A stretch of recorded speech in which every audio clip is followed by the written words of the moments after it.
Oke, selamat datang kembali teman-teman. Selamat datang di channel saya lagi. Kembali kita akan belajar dan melanjutkan tentang Python part 5 ya, untuk Python Data Analysis. Buat teman-teman yang pertama kali datang ke channel saya lewat video ini, pertama-tama perkenalkan, nama saya Yanuar Jaga Permana. Saya adalah seorang data analis dan memiliki latar belakang non-IT. Latar belakang saya pertanian. Dan saya ingin berbagi tentang bagaimana saya bisa belajar menjadi seorang data analis meski memiliki latar belakang non-IT dan non-matematika.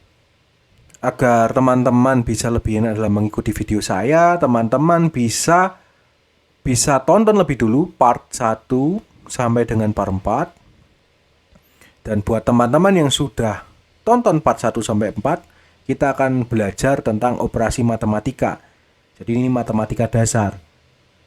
Kita akan bernostalgia mengulang pelajaran SD kita dengan Python. Jadi kalau ada yang bilang belajar bahasa pemrograman itu susah, khususnya Python, ya gimana ya, orang pelajarannya juga ada yang ngulang anak SD ya. Harusnya nggak susah. Jadi kita sama-sama belajar. Oke, langsung aja. Oke teman-teman, langsung saja dibuka Jupyter Notebook masing-masing. Kita akan langsung belajar tentang operasi matematika. Jadi kali ini sebenarnya kita ngulang pelajaran SD ya. Yang perlu diperhatikan sebenarnya hanya perbedaan dari simbol operasinya sendiri. Mungkin ada sedikit perbedaan antara di matematika yang sudah kita kenal dengan di Python. Oke, langsung saja. Kali ini karena kita kemarin sudah belajar variabel, kita akan pakai juga di sini tentang variabel. Kita akan buat dua variabel. Yang pertama X dan yang kedua Y. Langsung aja ya. X itu kita akan menampung untuk bilangan yang pertama, angka berapa aja terserah teman-teman. Lalu Y itu bilangan kedua, angka berapa aja terserah teman-teman. Dan yang ketiga adalah variabel hasil. Hasil di sini nanti adalah tempat kita mengolah bilangan pertama dan kedua dengan operasi matematika ya. Kita tulis dulu aja, nanti sambil jalan kita akan lihat.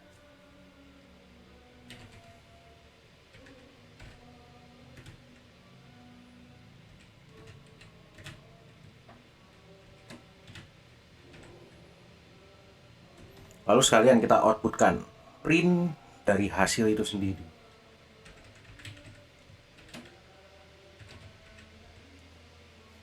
Oke, jadi ini yang pertama kita akan pelajari adalah tentang penjumlahan ya. Ini sebenarnya kita udah sering gunakan di materi-materi sebelumnya.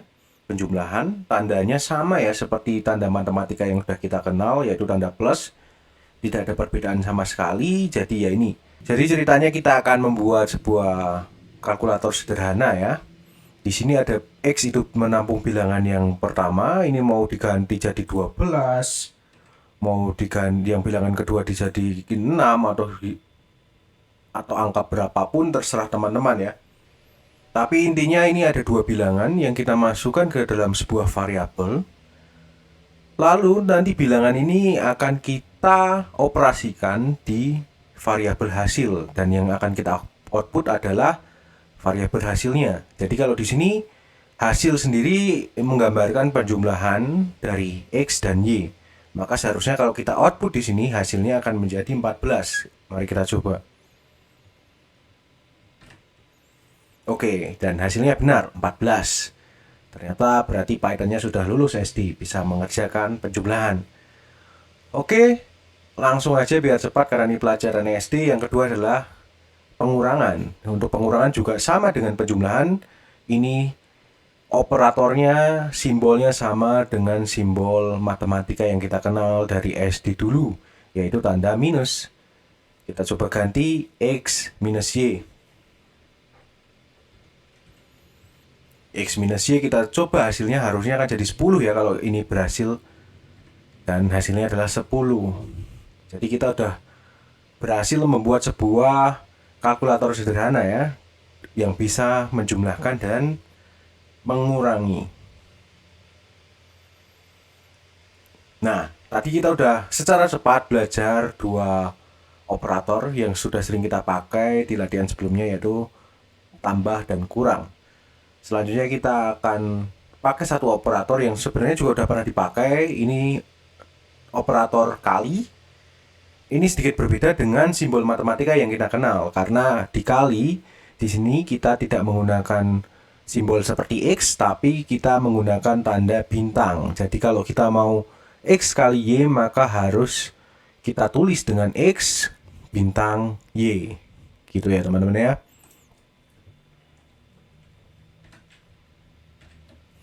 Ya, dan di sini harusnya ini akan menghasilkan sebuah perkalian yang hasilnya adalah 24.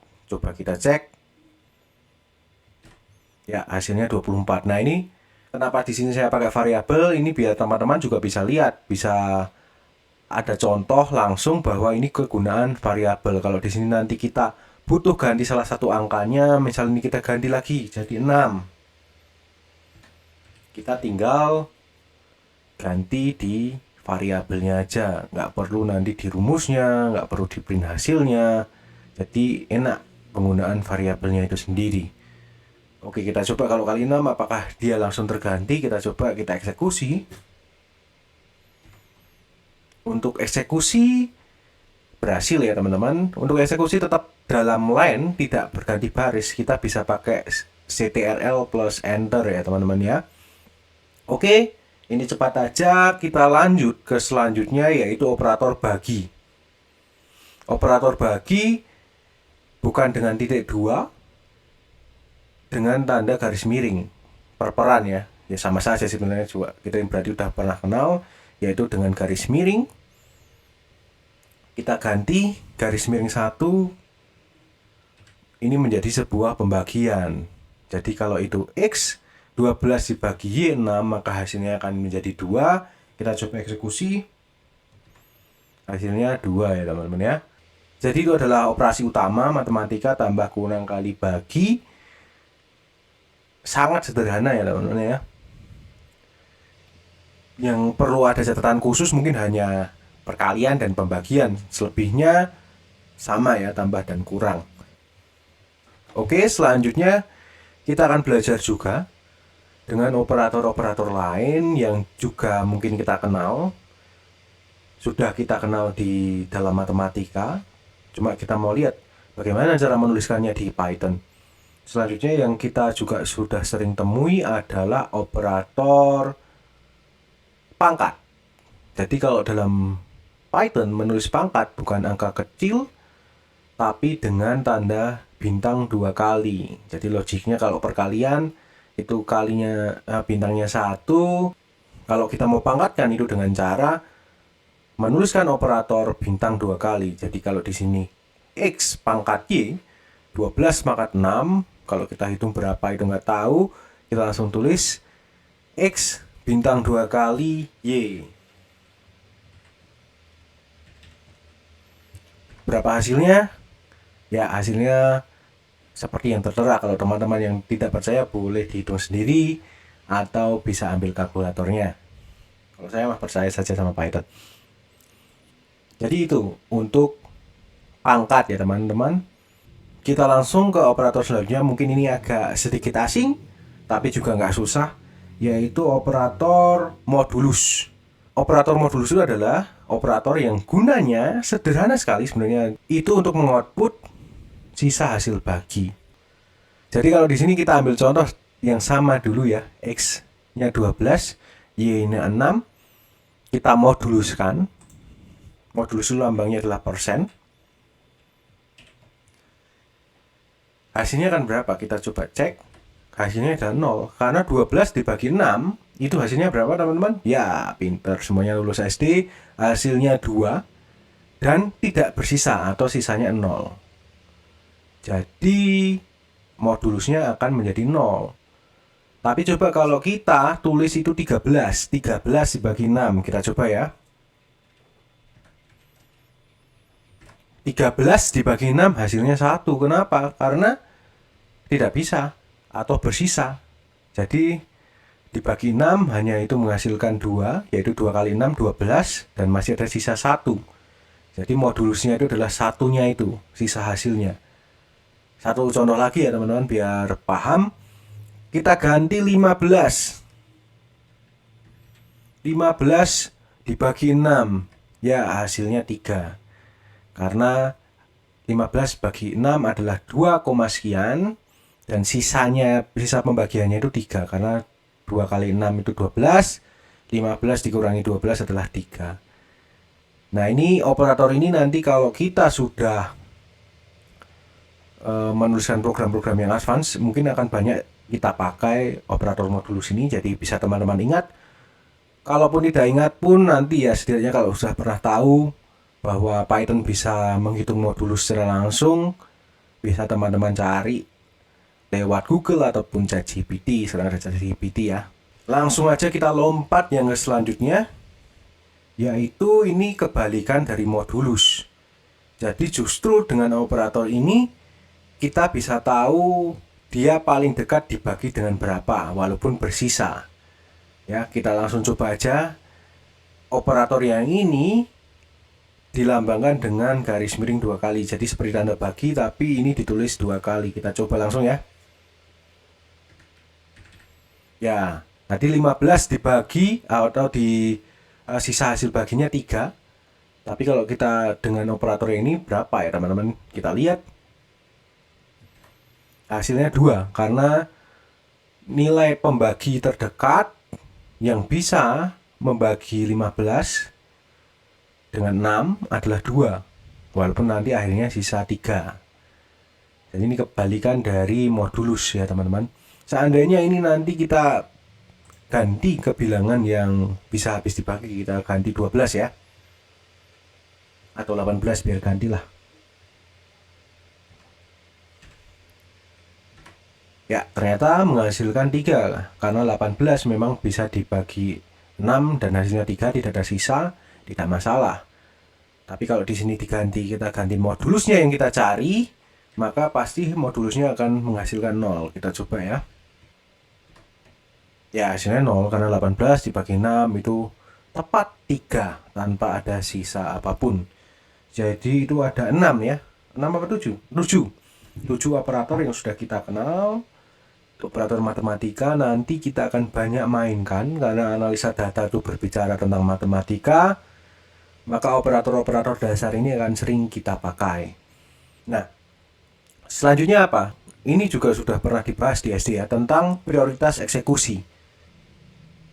Di SD dulu kalau misal ada perkalian dan penjumlahan, yang dikerjakan mana dulu? Yang dikerjakan adalah perkalian dulu. Jadi itu yang dimaksud dengan prioritas kerja. Kalau ketika itu dituliskan dalam satu baris, mana yang dikerjakan dulu? Karena dalam Python di sini misal hasil kita mau tulis panjang itu bisa. Misal ya, kita buat sebuah contoh di sini. Jadi dalam satu baris tidak hanya satu operasi saja. Itu tadi kan penjumlahan saja, pengurangan saja. Kalau kita buat lebih rumit bisa enggak? Oke, kita coba ya. Di sini kita nggak usah pakai variabel x, kita coba angka bebas saja ya teman-teman. Kita cuma bikin coba apakah bisa atau tidak. Misal 2 ditambah 3 kita kalikan 2 atau 7. Jadi secara prioritas maka yang akan dikerjakan lebih dulu adalah 3 kali 7. Itu adalah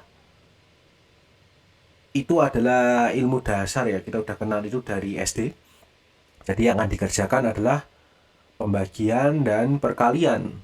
Nilainya pangkatnya itu lebih tinggi pembagian dan perkalian ketika mereka dalam satu baris. Kalau tidak percaya, mari kita coba kita eksekusi dan hasilnya 23. Karena yang dikerjakan adalah 3 kali 7 dulu, 21. Dan selanjutnya yang dikerjakan adalah penjumlahannya. Walaupun perkaliannya di belakang, yang dikerjakan itu adalah perkaliannya dulu karena pangkatnya lebih tinggi. Lalu apa pangkat yang lebih tinggi dari pembagian dan perkalian?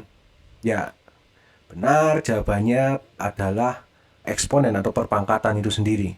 Jadi misal di sini 2 tambah 3 kali 7, 7-nya kita pangkatkan 2.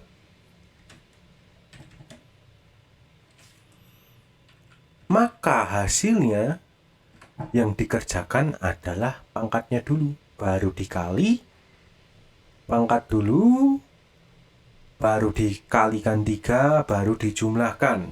Jadi prioritasnya seperti itu. Lalu bagaimana dengan modulus dan operator floor yang tadi pembagian terdekat itu ya? Itu pangkatnya sama dengan perkalian dan pembagian ya. Jadi pangkat yang tertinggi diingat-ingat adalah eksponen. Jadi urutan pangkatnya adalah eksponen atau pemangkatan. Lalu setelah itu baru pembagian, perkalian. Di bawahnya lagi adalah tambah kurang. Nah, gimana kalau kita sebenarnya pengen yang kita kerjakan dulu adalah penjumlahannya atau pengurangannya atau pangkat yang lebih rendah ingin kita kerjakan lebih dulu. Ya sama dengan matematika dasar dulu, yaitu dengan memanfaatkan tanda kurung. Yang kita mau kerjakan dulu kita kasih kurung biar Python-nya tahu mana yang harus diprioritaskan. Misalnya di sini 2 kali 3-nya mau kita kerjakan dulu, ya kita kurung 2 tambah 3-nya. 2 tambah 3-nya kita kurung.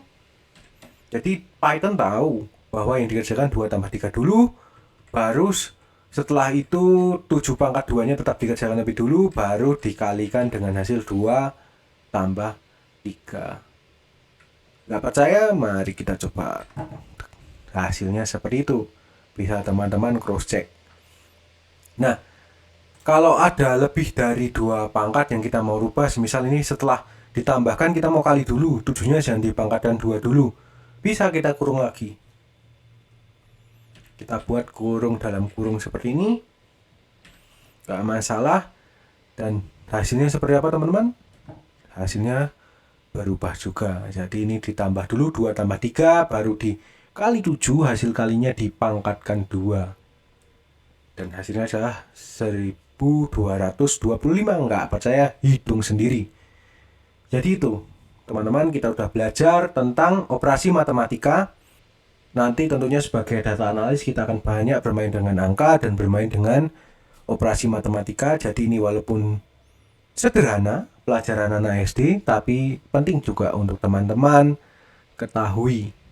Teman-teman coba modifikasi, kalau teman-teman dapat materi apapun, sesederhana apapun, serumit apapun, coba teman-teman coba dengan hal-hal yang dekat dengan teman-teman sendiri. Mau angkanya diganti, variabelnya diganti, dicoba nggak pakai variabel, dicoba langsung di operasinya dituliskan di print, misalnya nggak pakai hasil di sini kita langsung tuliskan aja di ini ya, di printnya ya.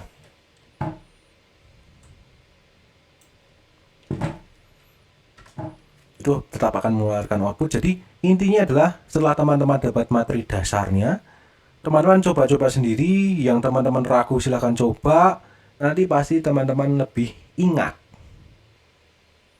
Oke, jadi apa yang selanjutnya akan kita pelajari? Tadi kita udah belajar bersama-sama untuk bermain dengan tipe data angka. Selanjutnya kita juga punya tipe data string yang juga bisa kita mainkan, juga berperan dalam data analis, dan akan sangat memudahkan kita kalau kita bisa mengutak-atik bermain dengan data string juga. Jadi yang selanjutnya adalah kita akan bisa bermain, kita akan belajar dengan data string. Apa saja yang bisa kita lakukan dengan data string untuk yang dasar-dasar dulu. Untuk video selanjutnya mungkin ini akan sudah bisa mulai lebih teratur, seminggu sekali bisa saya upload. Harapan saya, dan di tengah minggu saya juga akan upload selain video tutorial. Saya akan ada proyek yang menurut saya banyak teman-teman di kolom komentar ataupun teman-teman di tempat lain yang sering tanyakan kepada saya, yaitu tentang tempat kursus terbaik. Itu aja, nanti teman-teman tunggu saja. Terima kasih yang sudah menonton. Sampai jumpa.